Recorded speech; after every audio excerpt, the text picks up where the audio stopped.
Today, we are going to do the post-mortem on my GBS-C and figure out what killed it. That's today on Tech Guy Life.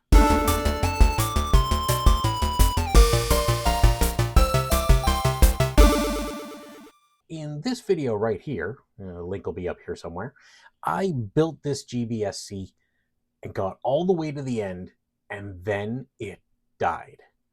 I was getting no picture, no nothing, and I didn't know what was wrong. But now I do. And it was something that was kind of stupid, but could happen to anyone. What happened is this wire right here broke off the board. What it did was it took the pin of this chip, the very first pin, with it. So the device had no clock, couldn't figure out pictures. That's why everything was all screwed up. And I probably did that while I was bending it or picking it up or handling it, moving wires left and right and up and down and whatever. And that's where it wore off and broke down. So today I'm going to rebuild this, make it better, and see if I actually need to do some of those things that were really hard in my first go around. So unfortunately, the first thing I had to do was get another board because, I wrecked the pin on that chip. So unfortunately, we have to use a new board. In order to use the new board, I also decided I printed myself a new case, and that's using my new 3D printer, which was in the last video. So the first thing I need to do with this one is, unfortunately, disassembly.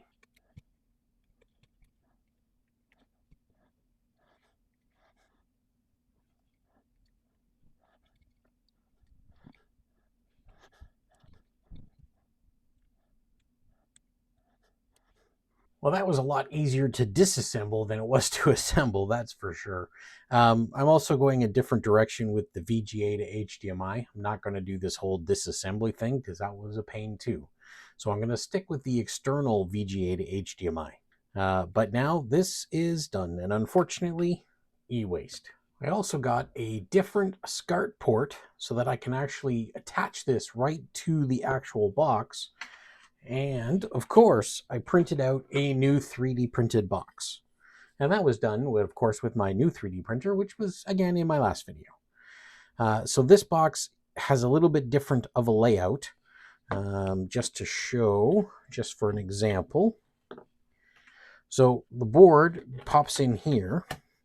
This area here is for the new SCART port, so it will sit in like so, and then be screwed in through the outside. And then this, instead of being mounted on top, gets mounted in its own little section right over here. So this will be a lot better for the Wi-Fi antenna, which I still do plan on hooking up the external one like I had in the previous video. But the wiring also broke off of that because it just got moved around too much during the investigation to try to find out what the heck happened to this thing. So then the other change I'm going to make is I'm going to run with an external VGA to HDMI controller. So what I can still do is use the power cord that I made. I'll just run it through the case and plug it in here. The VGA obviously will connect to the VGA port, and the case actually has a cutout for it, so I don't need to remove the port, which is a plus. So the other thing I did was I dug through some old computer parts and I found a jumper.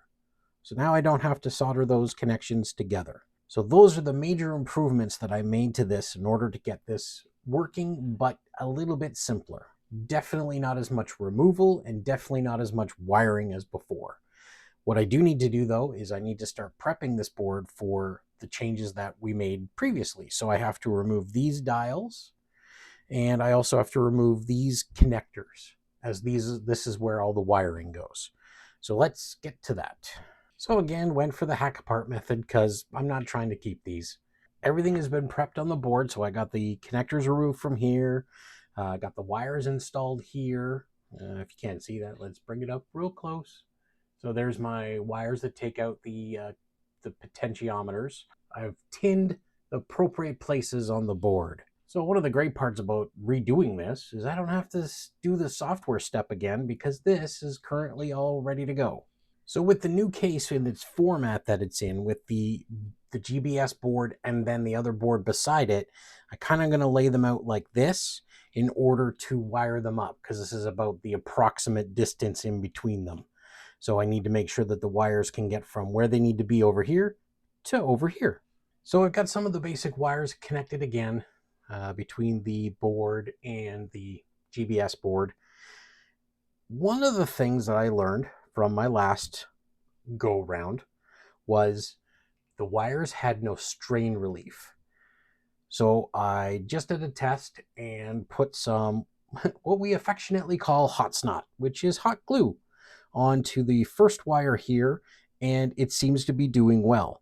Unfortunately, my kids used the glue gun with the sparkly blue glue with the blue sparkles in it. So unfortunately, I can't use that because I can't seem to get the sparkles to go away. And I'm not sure if they're metal or not, so I'm not going to risk it. I'm just going to use hot air and kind of glue the wires down to the board and give them some strain relief.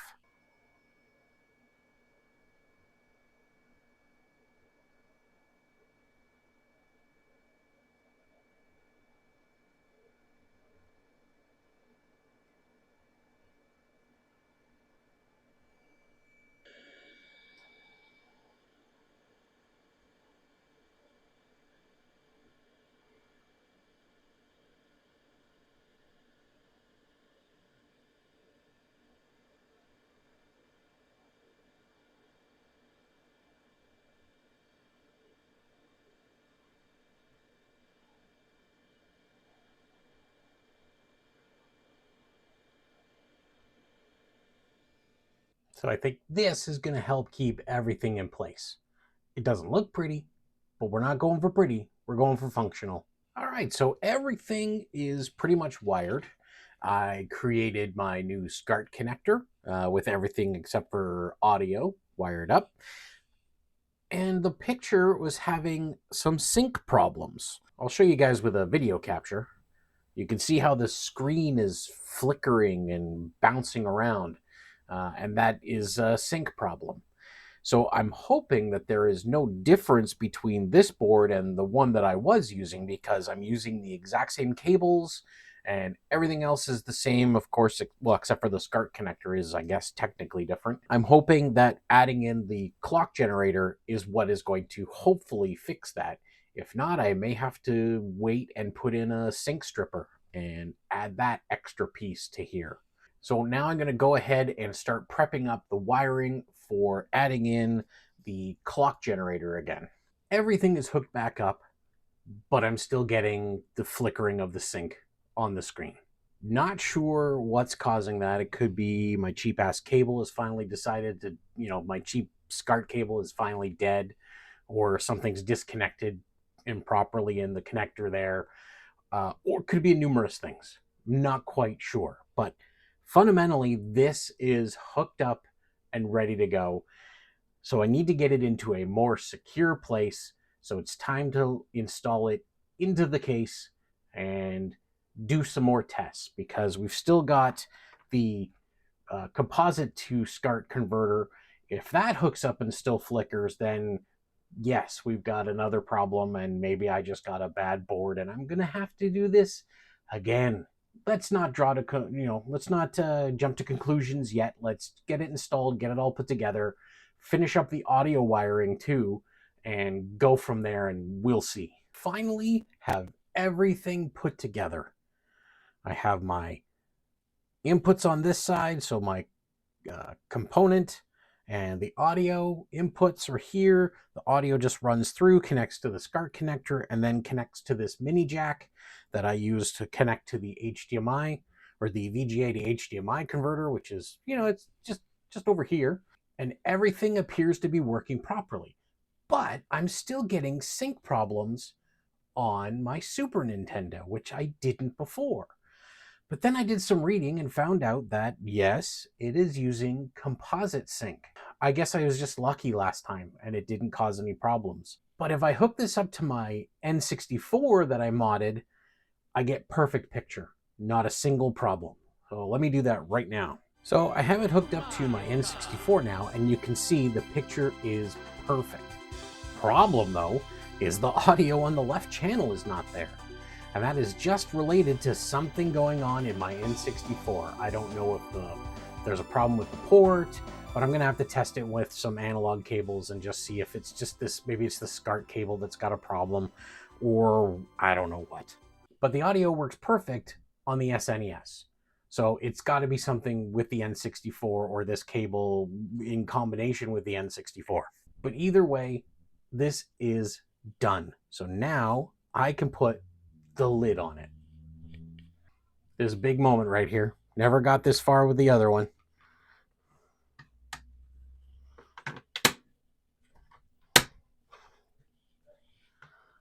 And there it is, all closed up. But now I got to test it with one more thing. And that is the box that I bought to give me regular S-video and regular composite input. So let's hook this up and see if this works. Okay, I hooked up the N64 via composite and it's working fine. But you can clearly see the difference between when you do composite versus when I was taking the straight RGB out of the N64. The RGB looks way better, but this looks pretty good for composite, I'll tell you. I'm going to move it over to the SNES and let's see what that does. So there's the SNES over composite, so you get your normal washed out colors, but it's not bad. And no sync problems with this device. So that must mean that it's just using regular C-Sync and not the composite signal. So don't know what I'm going to do to fix that. I guess I'm going to have to get a sync stripper. And of course, the audio is working just fine with the Super Nintendo. I thought I'd give you a little look at the web interface that the GBS-C has. So you can actually, when you put it on your Wi-Fi, or when it's setting up, you can actually it connects to its Wi-Fi and configure it from there. But you can go through and you can configure whatever you like in here. I don't know what half these settings do yet, but this is something that I'm going to learn and figure out because you can do some pretty cool things with this. But anytime you see video capture going forward, it's most likely going to be from this box. So that's it for this video. If you like this kind of content, please like, subscribe, tell your friends and neighbors, and we'll see you in the next one. Bye.